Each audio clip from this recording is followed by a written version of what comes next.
grab the black phone and get freaky as we have another Horror Nights house announcement. And we're joined by Brooke to help discuss visiting the parks with a visual or hearing impairment. This is episode 514 of the Unofficial Universal Orlando Podcast.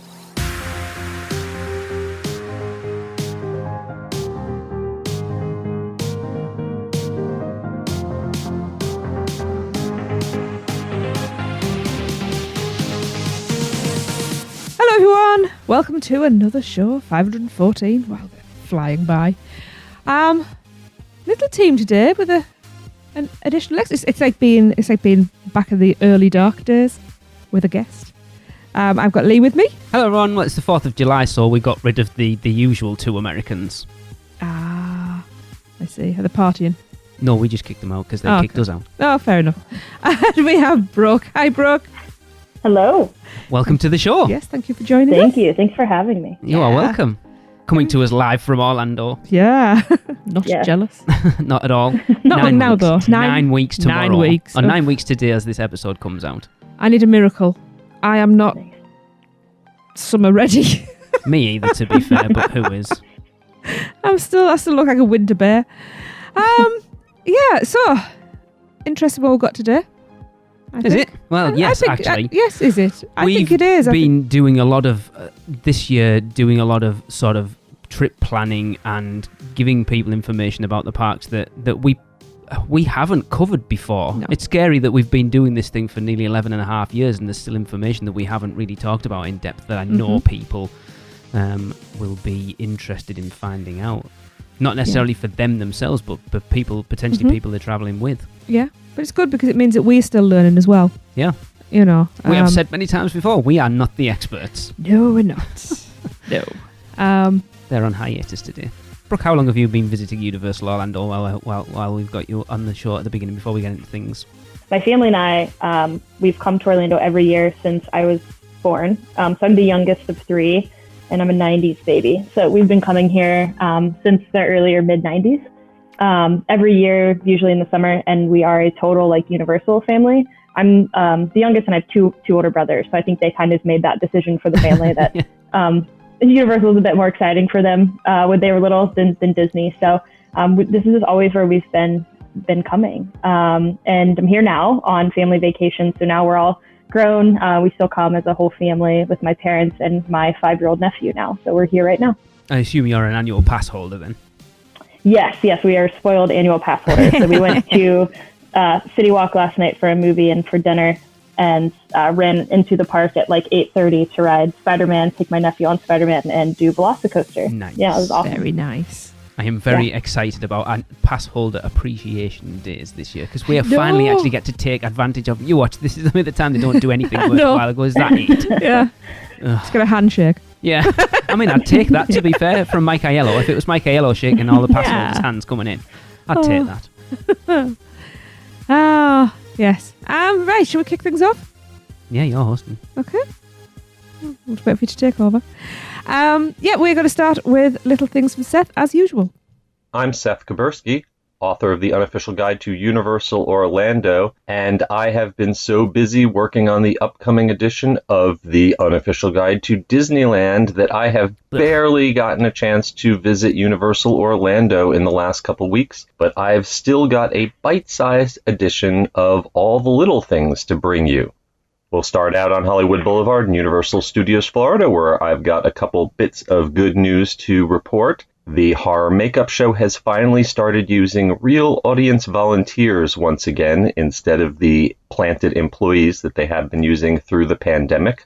If you want to be chosen as a volunteer for the horror makeup show, the best way to do it is to act like you don't want to participate, be a female, and preferably don't speak any English, because that will get you picked every time. I don't fit any Just of them. on the other side of the street, the Dark Room green screen photo op has recently added some new backgrounds. Celebrating the park's vintage attractions, you can now get integrated into a backdrop featuring E.T., Jaws, or Back to the Future as part of the photo package.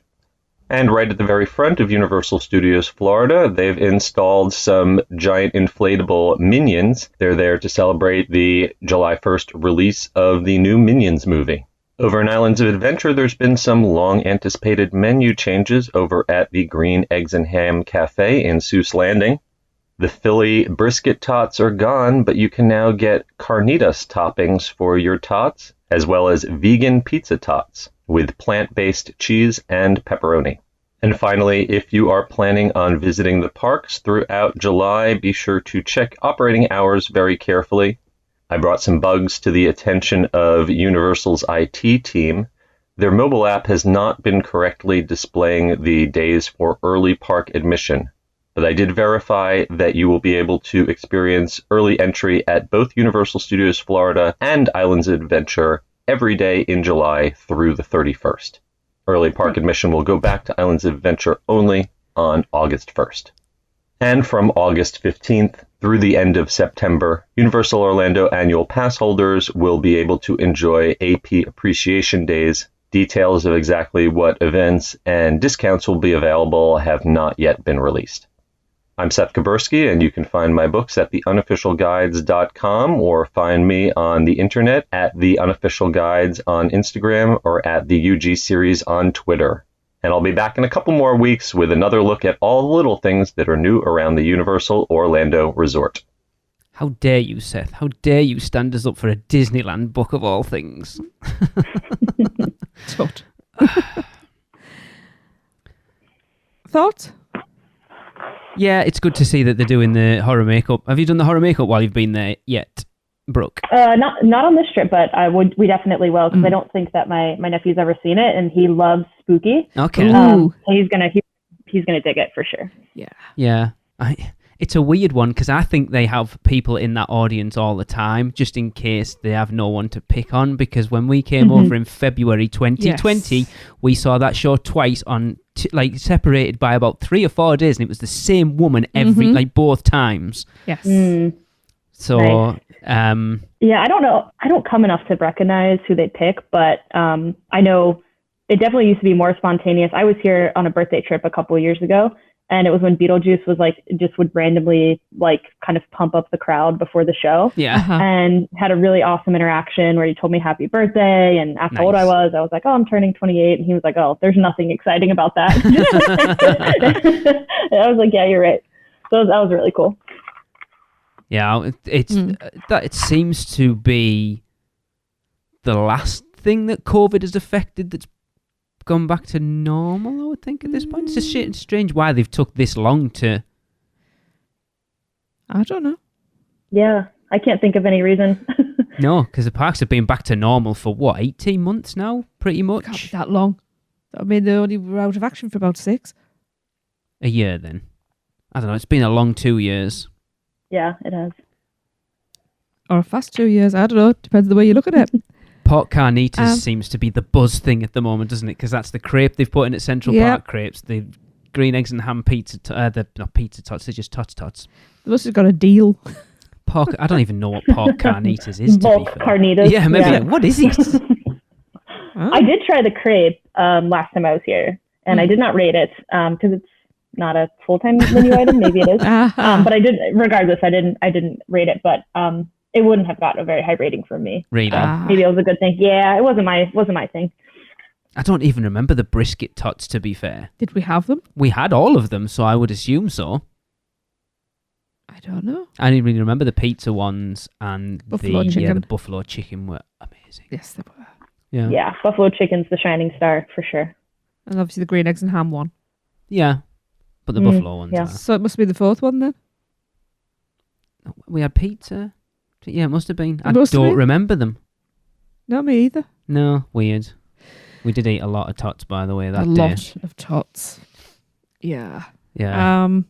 They're going hard on the E.T. Back to the Future and Jaws stuff at the moment, aren't they? With the photo ops, and then obviously with the tribute store. Have you been in the tribute store yet, Brooke? Not yet. Really excited to do that, though. It looks so awesome. I'm so gutted we're not going to get to see it. It does make me wonder if the long-rumoured museum, if you like, is going to make an appearance in Epic Universe. Maybe. Yeah, I mean, but then again, how many years has this been rumoured for? Well, when they redid the Over the Gardens of Allah, the media preview centre, and everyone was like, oh, that's where they're going to put it. And we were all like so excited, and then it wasn't. And we're like, oh, a preview centre? What the hell? Yeah. So... Yeah, I'd like to see it. I think there's enough history at Universal Orlando now to do it, and even if you throw in Horror Nights stuff in there as well. I know we're going to talk about it in a minute, Brooke, but are you a Horror Nights fan or are you a chicken? No, big Horror Nights. Yes, I'm both. Both. We've been doing Horror Nights since we were teenagers. Nice. So big fan of Horror Nights. So we're that's pretty much why we got the pass, so we could do both, like come in the summer on a family trip and then do like a fall Horror Nights trip. So got my friends into it now. It's been great. Yeah. I wish I was a chicken. I wish I got scared. I used to be more than I am. It's just like the jump scares. I think a couple episodes ago, you guys were talking about, or Chris was talking about his family. That was like their thing. Scaring the crap out of each other. 100% my family as well. So kind of grew up that way. So we like the local haunts. There's a ton in Ohio. If you ever look at a map of like the number of haunted houses per state, for some reason Ohio has way more than anywhere else. Maybe that's because we're home to Cary, Ohio. But of course, yes. Maybe. But yeah, definitely our thing. Cool. Yeah. So speaking of Horror Nights, Brooke. Yeah. As Horror Nights swiftly approaches, we have had our third house announcement, The Horrors of Blumhouse, which will bring to life Blumhouse's upcoming supernatural thriller, The Black Phone, and horror comedy, Freaky. The Horrors of Blumhouse will transport guests into an alternate dimension where the scares are real and the stakes are life or death rather. In The Black Phone, which hits theaters June 24th, or did hit theaters June 24th, the Grabber is a demented magician known best for his sinister trick of making people disappear permanently. Guests will find themselves trapped in his funhouse, where the sounds of ghostly voices whisper hints on how to escape, but guests must tread carefully to outwit and outrun the Grabber's twisted magic. It sounds like some sort of pervert, doesn't he? The Grabber. Oh, wow. Sorry, Brooke, please continue. No, it's okay. I didn't know where to go with that. We never do. I went nowhere. Nowhere. Okay. And Freaky will challenge guests to outrun serial killer The Butcher, who has switched bodies with a high school girl after being cursed by the La Dola dagger and an ancient Aztec blade. Guests will learn firsthand that looks can be deceiving as they encounter the sweet-looking teen who is actually the Butcher. She is determined to hunt for their next victims. Ooh. Right, having not seen either of these yet, when the announcement came out, I was kind of like, eh. But having listened to that there, I'm actually quite excited about it now. Yeah. I do want to watch them both before we come. Oh, we will be, yeah. Yeah. Have you seen either of them, Brooke? No, I guess I'm a horrible fan. I haven't seen either, but the Grabber, I guess, he looks super spooky. Yes. His mask is scary. Mm-hmm. It's going to be interesting to be in a house where people are going to look you're probably going to think, oh, I'm just walking next to a guest, right? And it's going to be the Butcher. That's going to be kind of neat. Yeah, it's two houses that seem, I'm not having seen them, but I know enough about them both, of tonally very different. Yeah. Yeah. Like one seems to be a proper sort of scary horror and the other one's a horror comedy. Mm-hmm. So I think that's not necessarily a bad thing. No, you've got a balance there. Desensitize a little bit because you're not sure you're going to go in expecting full scare and then get... I'm actually quite excited about it. I think at this point, I don't want to give away everything at the moment, but I think this is top of my hype list at the moment. Well, let's face it, has Blumhouse ever failed? Really? Movie-wise or house-wise? Because the houses haven't gone down too well, to be fair. Movie-wise to start off with? No. So what have we had already? The houses? Yeah. Come on, Brooke, you must have done them. Didn't they do Happy Death Day and The First Purge, I think, was one house? I don't think I did either of those. And I didn't see Happy Death Day, but that's like the horror comedy vibe too. They've done two, and I think they did a dual one, which was, I think it was The First Purge. They were talking about it on Rush of Fear on their last episode. Yeah. The First Purge and Happy Death Day, and then they did a three for the first one. I can't remember what was in there. I want to say Sinister. Okay. Yeah, that rings a bell. And then I can't remember. I'm going to look it up. 28 was the first one. That was the First Purge. Oh, sorry, the second one. That was the First Purge and Happy Death Day. Yeah. And then 27 had... Can't even find it now. The Horrors of Blumhouse, which was in the MIB tent. It was Insidious. Oh, it was Insidious, The Last Key, Sinister and The Purge. The Purge seems to be that property at Horror Nights where if they lose a license or they don't know what else to put in, it's like, just shove The Purge in there, it's fine. What year was it we went with The Purge? 25. Of course it was. And it was supposed to be Scream, so it was like a quick, oh crap, we haven't got the license for Scream, Yeah. just quick slap Purge over the top of it. And it was so obvious it was Scream. So you didn't do either of those, Brooke? No, I didn't. For some reason, it rings a bell. So I want to say maybe I was there, and I just didn't do that house. We've gotten a little bit more savvy with like express passes and timing up when we go. But yeah, I don't think I did either. I know the Insidious house got pretty good reviews, right? It was pretty, like, that movie was scary. But did the house come out before that Insidious movie? Was that the odd thing about that year? I'm not sure. I'm trying to think, because when we did Insidious at 25, it was 1, 2, and 3. And Insidious 3 had either just come out or it was due to come out. I can't remember whether we'd watched it or we were ready to watch it. Was that the year that me and Lon got the scare after we'd come out of the house? Yeah, they did that a lot. That was the only scares I got. It was great, that. But yeah, I'm quite excited for this one. I definitely want to watch them. Oh, definitely, yeah. Because got lots of prep to do. Freaky anyway when we saw it. I love Vince Vaughn. I'd watch Vince Vaughn in anything. I think he's hilarious. Yeah. Yeah. Yeah. Any other thoughts, anyone? See, I took over hosting now. You always do. Brooke, seeing as though you're not going to be joining us for the rest of the shows for the rest of the year, that's a statement. The three that are currently announced, where would you put them in your little hype list? Okay, so we have got Monsters, we have Halloween, right? Halloween. Yeah. And then the Legends Mummy Collide. versus Wolfman, Legends Collide. And this one, Halloween's definitely at the top of my list. That is like my all-time favorite horror movie, I would say. I knew I like Brooke.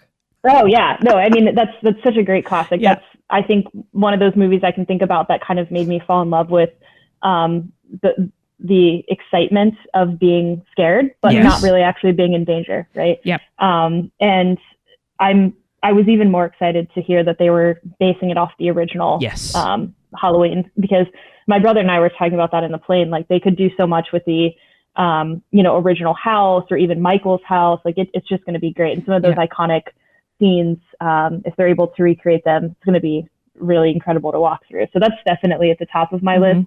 Okay. I think I would put the Legends house at number 2, because I really liked the classic monsters houses that they've done recently. I think they've been super successful. So I would definitely put that at number 2, and then I would put this at number 3, but probably just because I just don't know much about it. I'm sure they're going to be great. Yeah. That's fair enough. Did you do the original Halloween house then, Brooke? Which I think was like I did not. 24. It was 24 or 26. I think that's the thing, because I think a lot of people, when Halloween got announced, they were like, ugh, not Halloween again. And everyone was expecting it to be based on the new ones, which I'm glad it's not as well. My brother and I have a conspiracy theory that the what was the awesome house last year? I'm just totally blanking. It wasn't there, unfortunately, so you're gonna have to narrow it down. Oh, sorry, the one that you're like the most sad about missing. The Wicked Growth. Yes, Wicked Growth, because I can only think of, we have a conspiracy theory that was supposed to be Halloween Realm of the Pumpkin, because of all the aesthetic in that house. Yeah. And so, I think it was on the original spec map. And that's kind of the outlier of the Halloween movies. Yeah, Halloween 3, Season of the Witch. Yeah. When we walked through that, as soon as we got out, he was like, I think that was supposed to be Realm of the Pumpkin. Okay. But regardless, it was an awesome, awesome house. Yeah, I would have. That's the one. Like Scarecrow the Reaping and Wicked Growth from last year, the two that I'm just like, no. It was incredible. Yeah, when you miss, there's always one that you're absolutely devastated over. To be fair, if the spec map's true, there isn't one I'm going to be gutted that if I missed it this year, to be fair. Don't go then, it's fine. I still want to go, but there's nothing on that spec map that makes me go, oh, that's the one. Well, wait till you've got the actual map, the confirmed map. It's not The Weekend, I can tell you that for nothing. Do you know what? That could turn out to be your favourite thing of the whole year. Bet it isn't, I guarantee. But it could be. It won't be. Could be. It won't be. I'm gonna play all of his music while you sleep. Mr. Weekend, if you're listening, I'm sorry, but it's just not grabbing me. Your music doesn't do it for me, mate, I'm afraid. I've tried. I've tried listening to his music. So he's going to unsubscribe now. I'm sure. I'm excited that they're exploring like different mediums outside of just like film, right? Yes. I think that that's really exciting. I agree. I'll be like interested like where they take that with The Weeknd, but everything that they touch turns out awesome. I have confidence. Agreed. Me and our oldest were talking about the other day, and it's like even if there's nothing on that spec map that jumps out at me and going, that's what I'm looking forward to. I know there will still be one on. To be fair, Yeti at 29 wasn't necessarily that high up on my hype list, and it's my favourite house. And I was just going to say, usually when you're underwhelmed by something, things can only get better. That's actually, it's not a bad thing, actually. You go in with lower expectations and see it for what it is. You're just going to go and enjoy it for what it is, and then you find something that's stand out. And like, look at American Werewolf in London at 25. That was the one that at 23 I missed, and I was like, oh man, and then they brought it back, and I was like, yes, and it was terrible. Well. Yeah. Anyway. Sorry for everyone who doesn't like Halloween Horror Nights. We get complaints all the time that we cover Horror Nights too much. Sorry, I like Horror Nights. We do. Shall we move on and do some Producers Club birthdays, because there's a million. We have a lot of July babies here. Okay, we are going to kick this off with July the 6th. We're going to start at. And it is the lovely Glyn Petrie's birthday. Happy birthday, Glyn. Happy birthday. Happy birthday. And then the following day, on the 7th, we have Rachel Hoffmein's birthday. Happy birthday, Rachel. Happy birthday, Rachel. Happy birthday. She will be joining me on the show in a couple of weeks. Oh. I've already recorded it. Yes. And then on July the 9th, we have Mr. Jaws himself. It is Tom Wagner's birthday. Happy birthday. Happy birthday, Thomas. Did you call him Tom? Tom, yeah. Look, we're close friends. He's Tom. Happy birthday. Oh no, I've just spotted another one as well. There's 2 no's in this list. Yes, there is. Well, we actually have birthday twins. On July the 10th, we have... there's only one, thank God.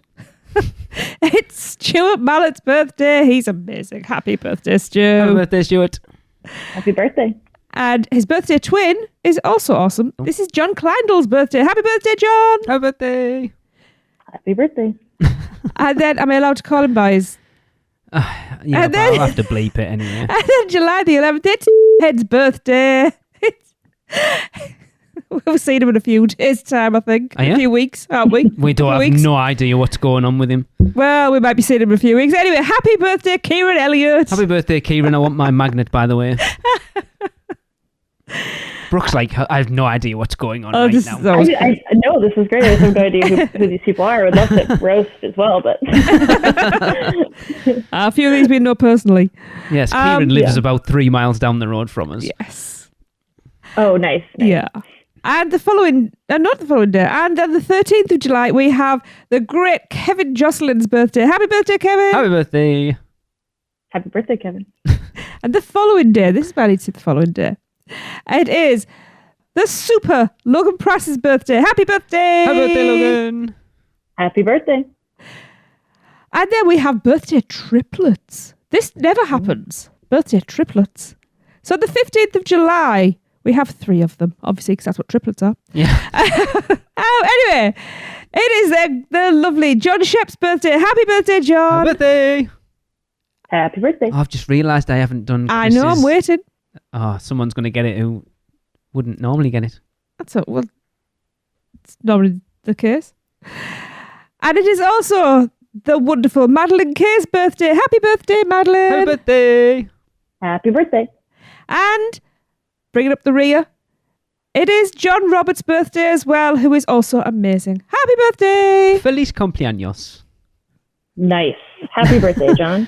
Kieran's going to be spitting feathers that he didn't get it. I should add in my alternative at some point. Yeah. I have no idea what it is. Sengil Chukahamnida. There you go, that's the one. So happy birthday, everybody. I hope there's lots of cake and fun and memories and presents. Yes, the Producers Club is open if you want a happy birthday read out. We're in the midst of renewals at the moment. We are. Brooke here is a lovely Producers Club member. Yes.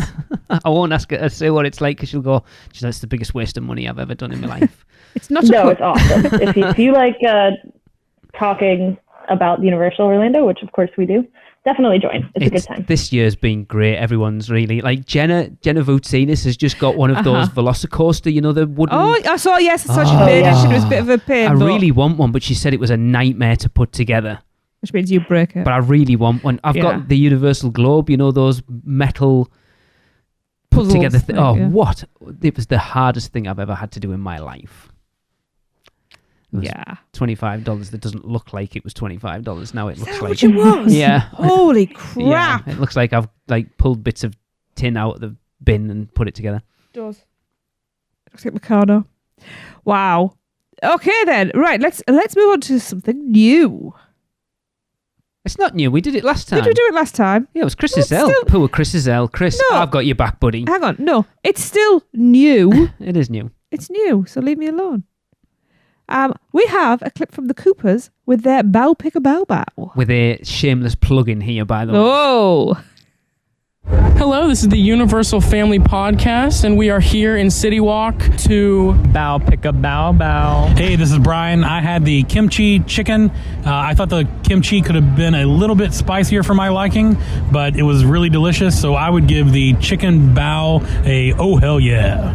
This is Lara, and I had the beef brisket bao, and it was pretty good, but it was kind of one note, and the brisket kind of just had a barbecue flavor that tasted pretty basic, so I'm going to give it a 4 out of 5. This is Tan, and I had the duck bao. I thought it didn't have a lot going for it.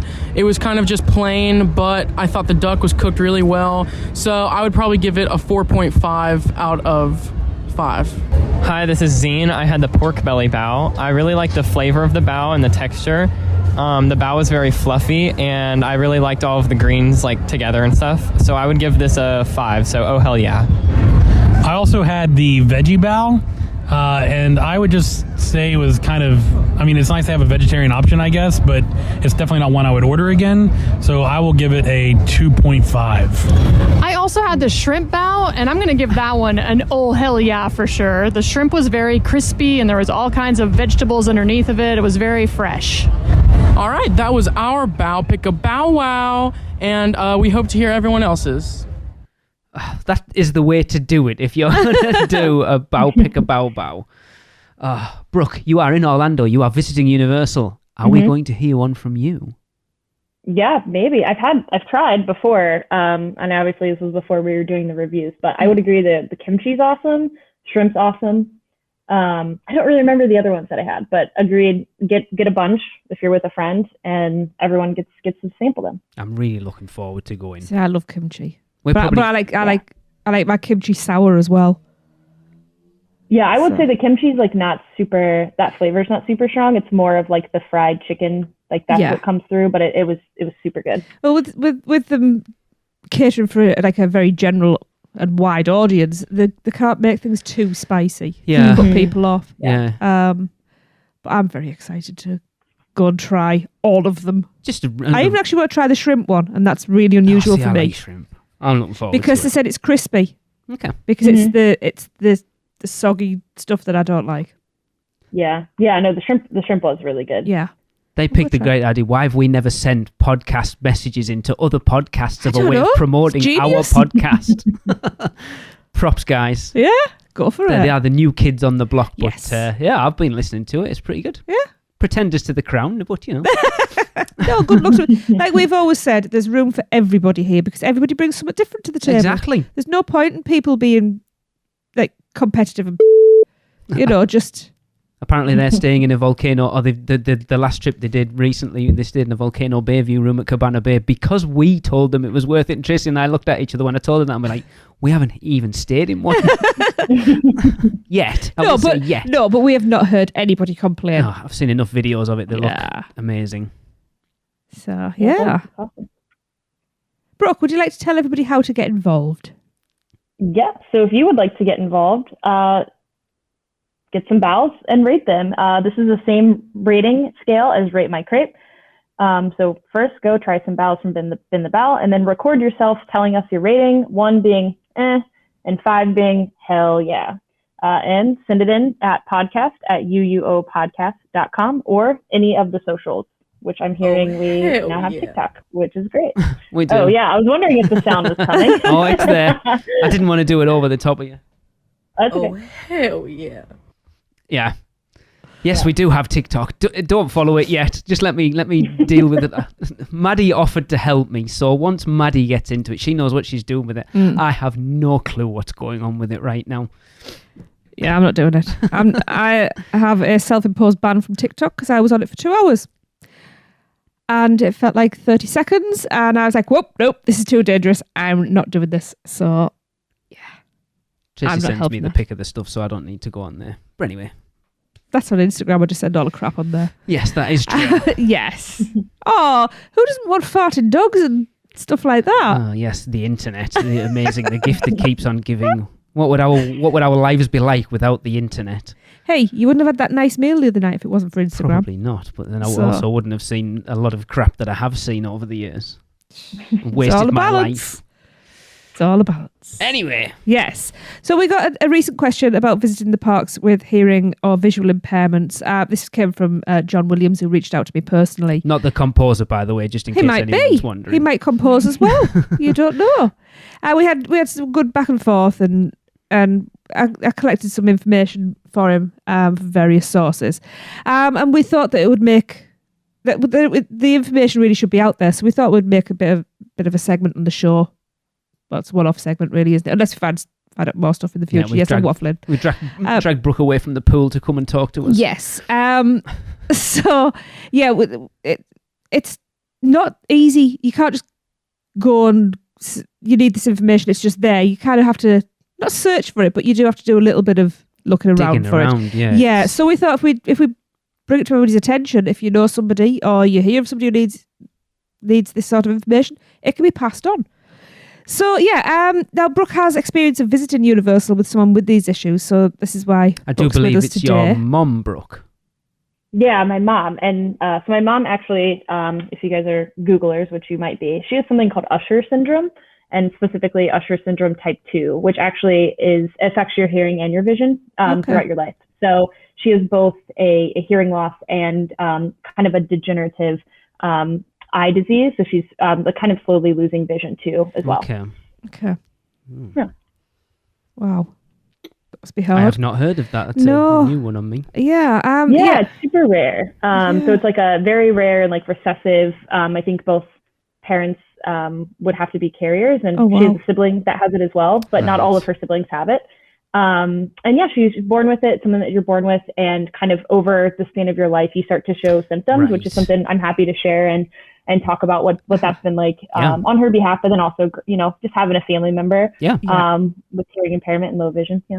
Yeah, because I said this isn't just for the people who have it; it's for the people who are going with the people who have the impairment as well. Because everybody, or who may hear be on some forum and somebody asks a question, just direct them, because this is what we need to do. So as we said, we wanted to give you guys, when we have these issues of visiting with someone who does, this information to help you navigate the parks. Now, before we get into Brooke's boots on the ground experience, you like that term, don't you, boots on the ground? Yes, I do.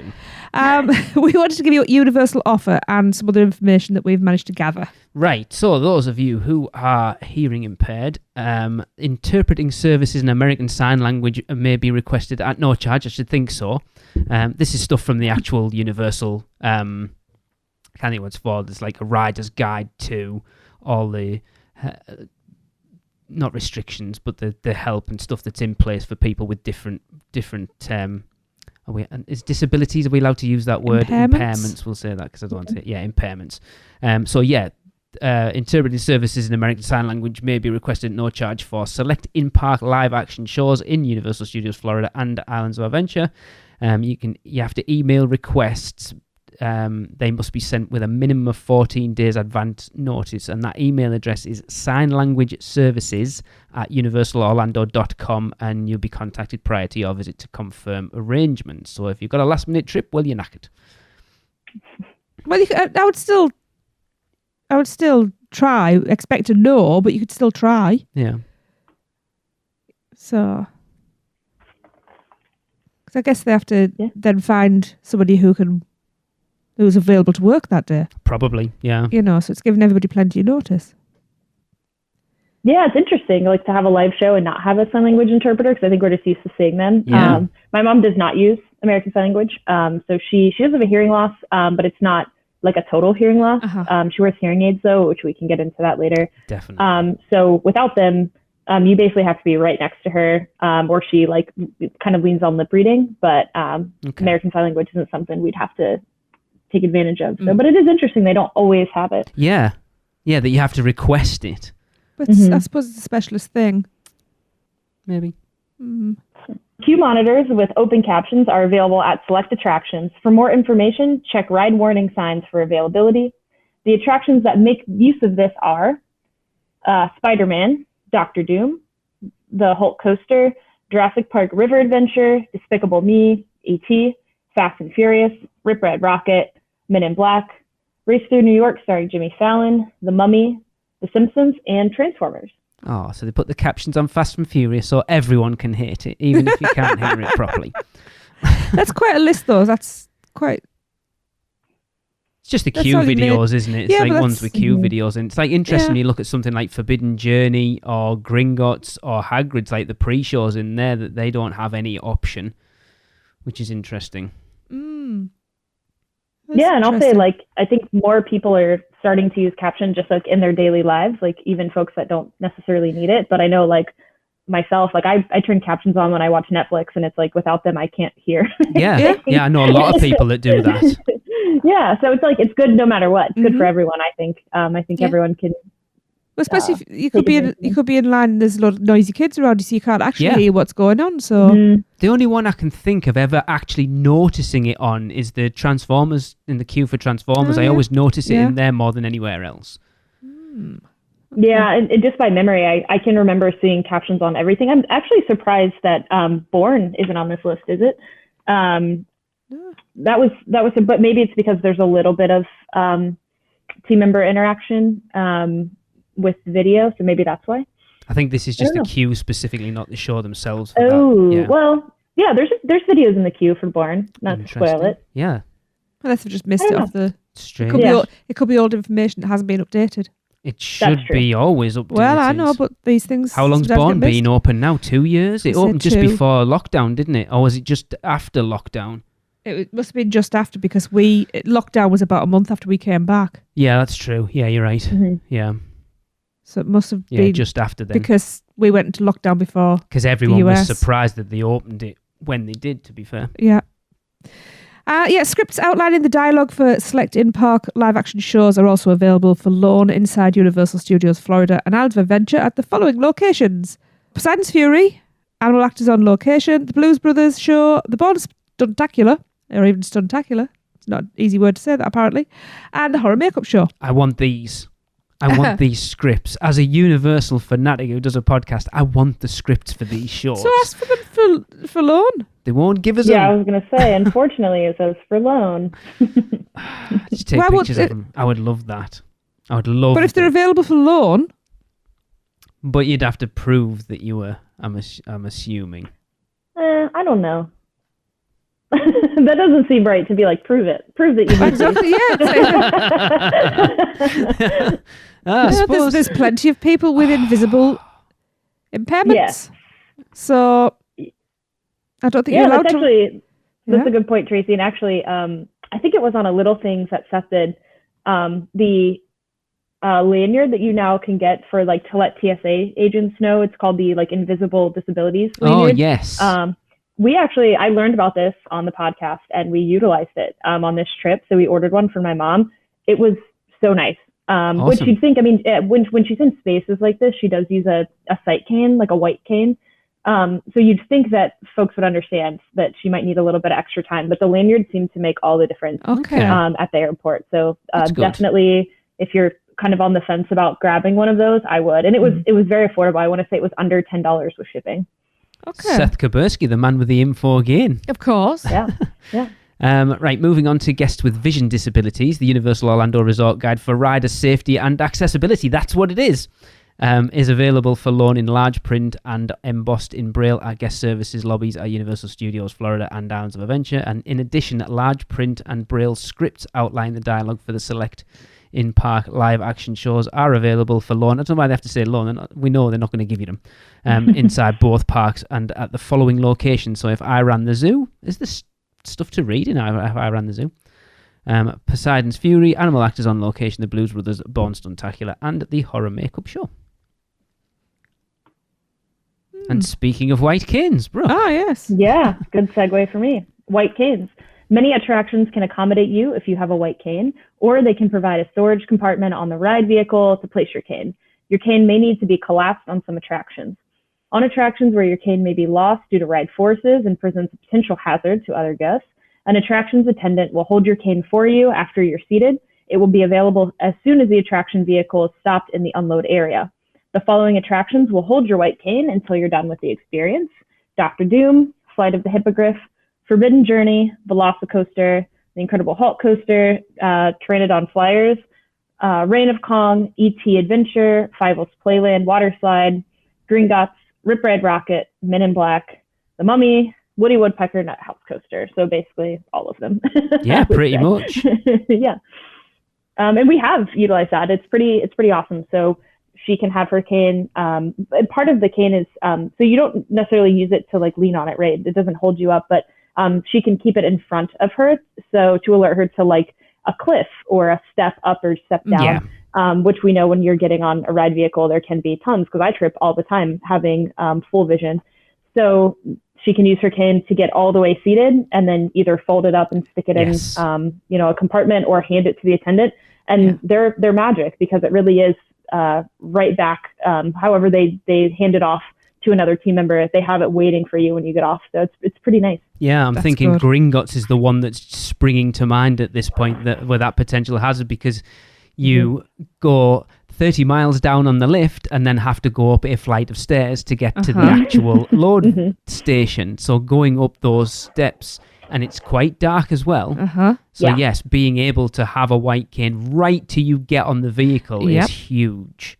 Yeah. Yes, most definitely. Yeah. I mean, all the queues are dark if you think about it. And what the disease my mom has in particular, it actually, it's really difficult for her at night and any time that her eyes need to adjust, which I think is hard for everyone. Yes. Coming from the Florida sun to like a queue, like think of like the castle, the Hogwarts castle and things, like it's so dark, it takes your eyes a minute to adjust, but it takes hers even longer. So having that available. And then we also use something called side guiding, where one of us is just on the opposite side of where the cane is.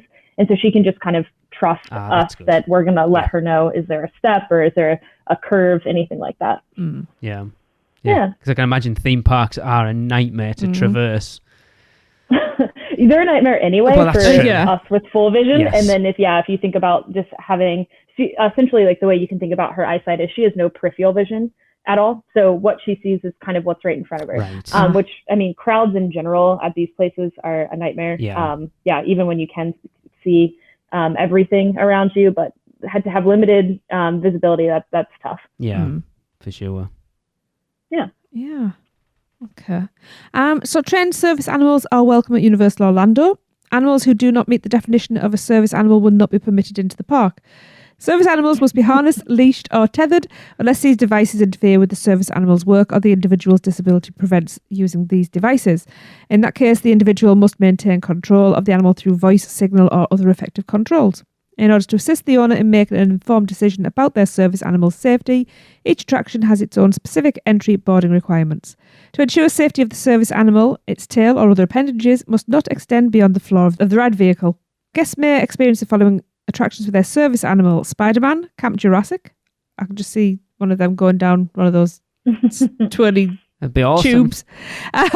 Carousel, The Cat in the Hat, High in the Sky, Zoo's Trolley Train Ride, Hogwarts Express, Jurassic Park Discovery Centre, Me Ship the Olive, One Fish, Two Fish, Red Fish, Blue Fish, Poseidon's Fury, Reign of Kong, and Stormforce Acceleratron in Islands. Stormforce Acceleratron? You are not taking your service dog on Stormforce Acceleratron.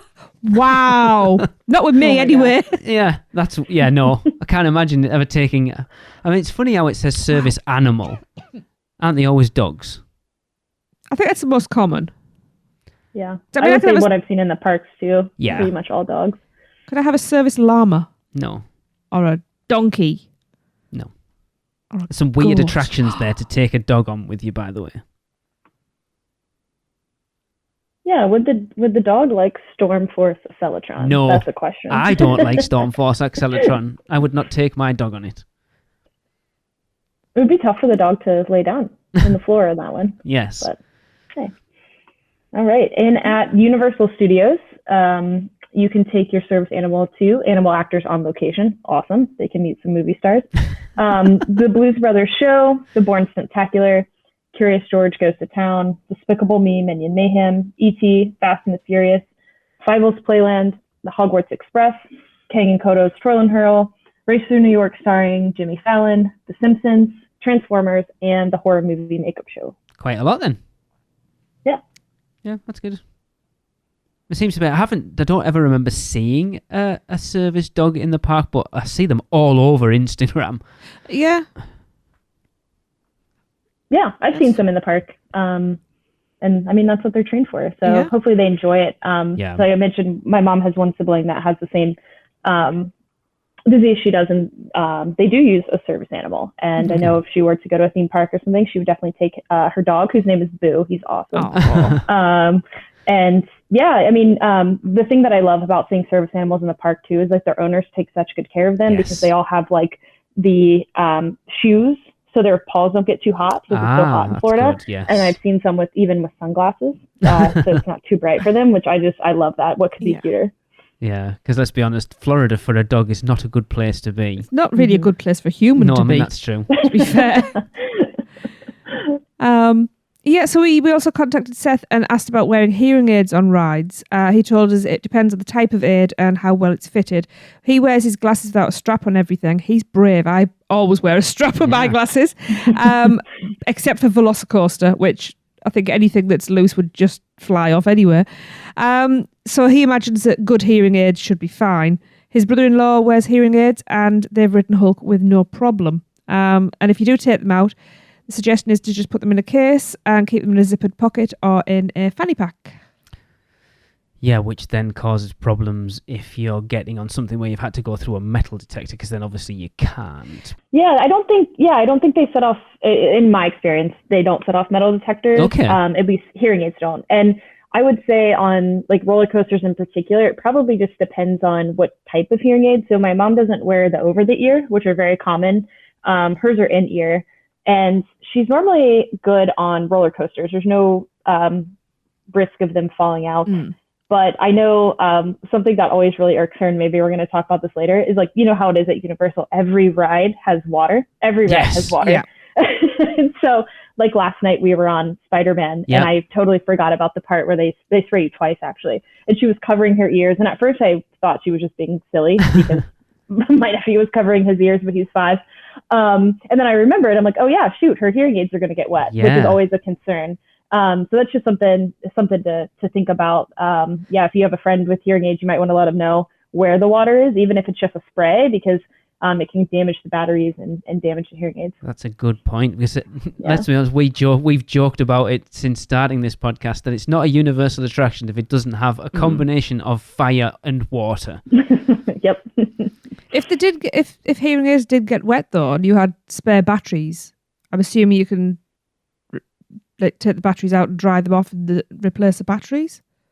Yeah, I think the concern is like they're basically like mini microphones. Yeah. And so the water can actually damage them. So like when when we go to the pool and stuff, she just takes them out. Yeah.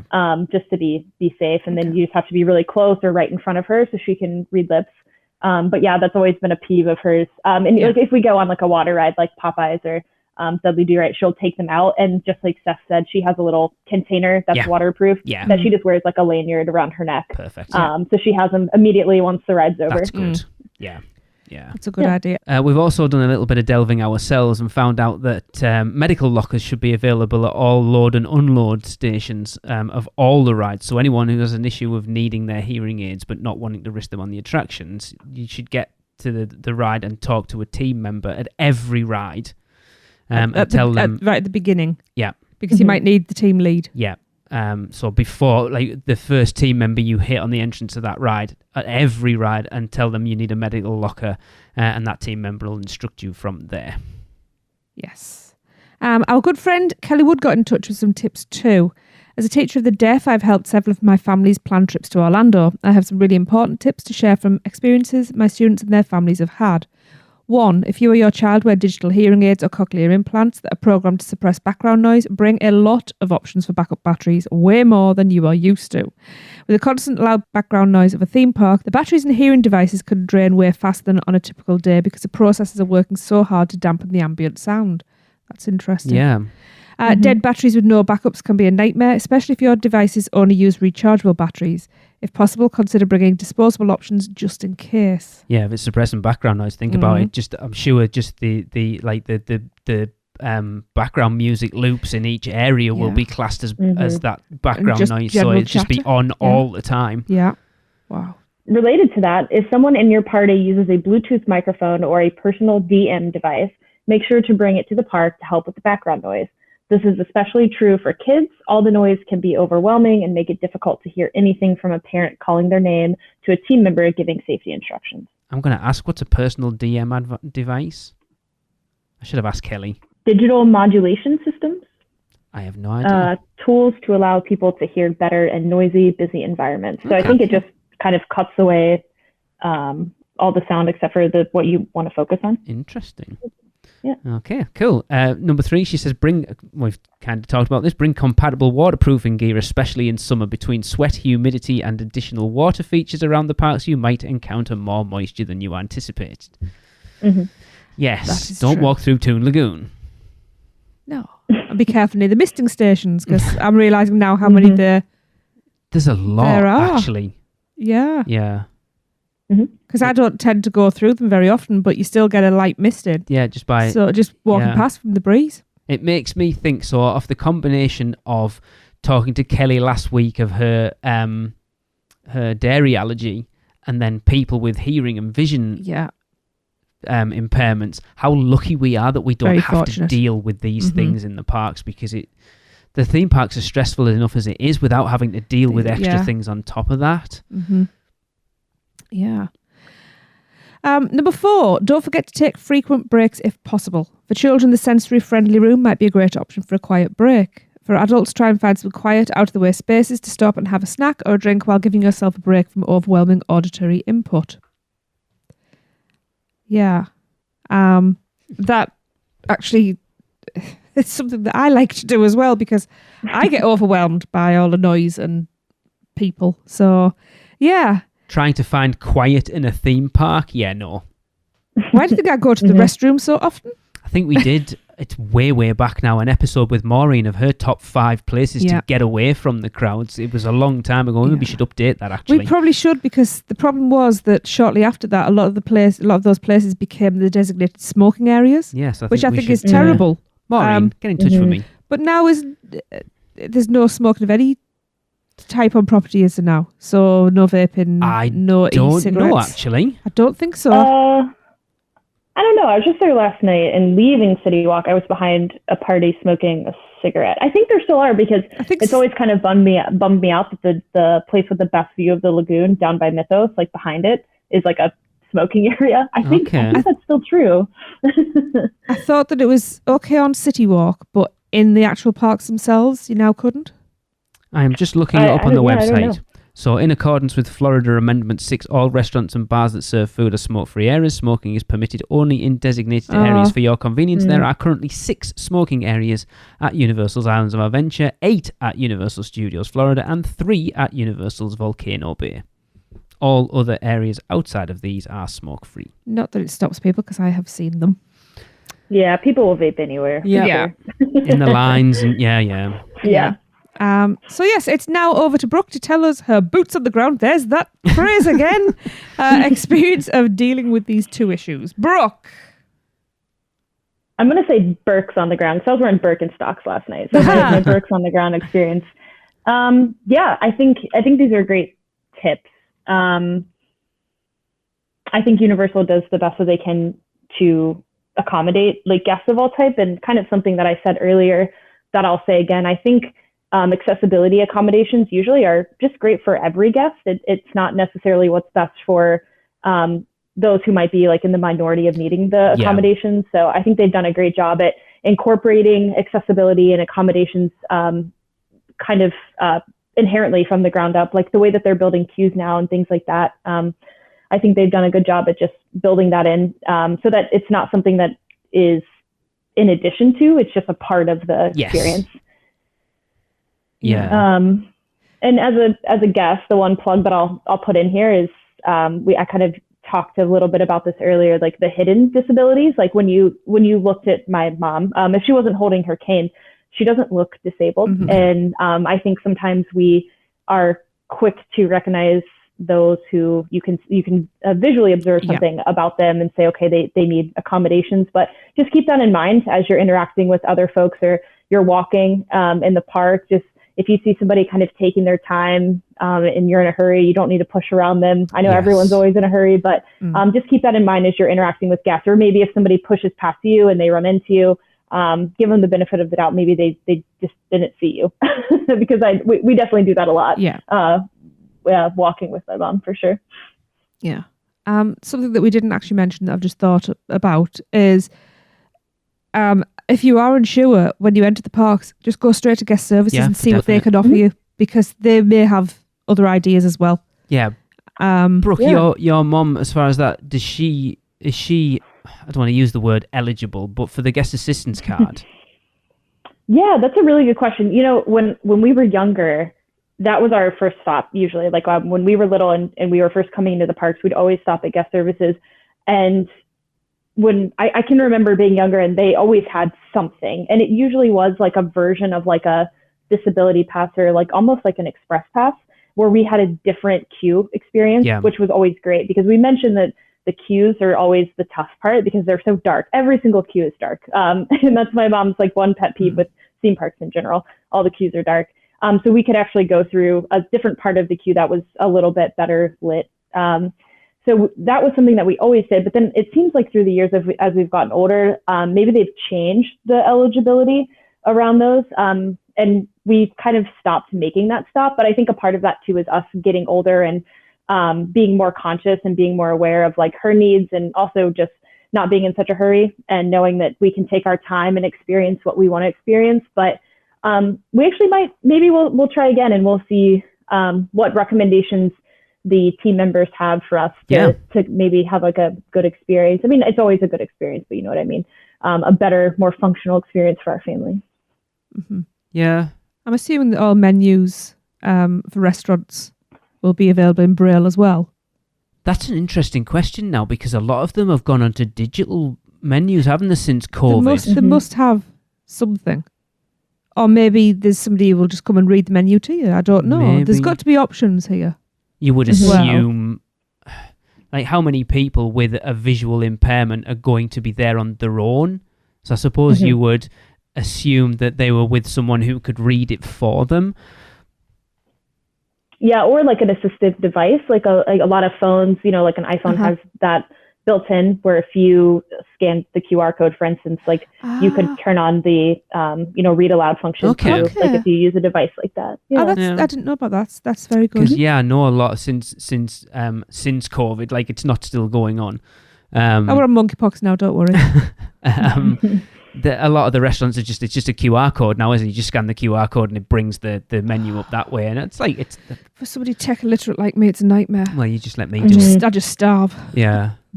But as far as like visiting with your mom, Brooke, is there any other sort of advice or hints or tips or anything that you've had to deal with that you think people would benefit from knowing? That's a good question. Because we've covered a lot of ground there.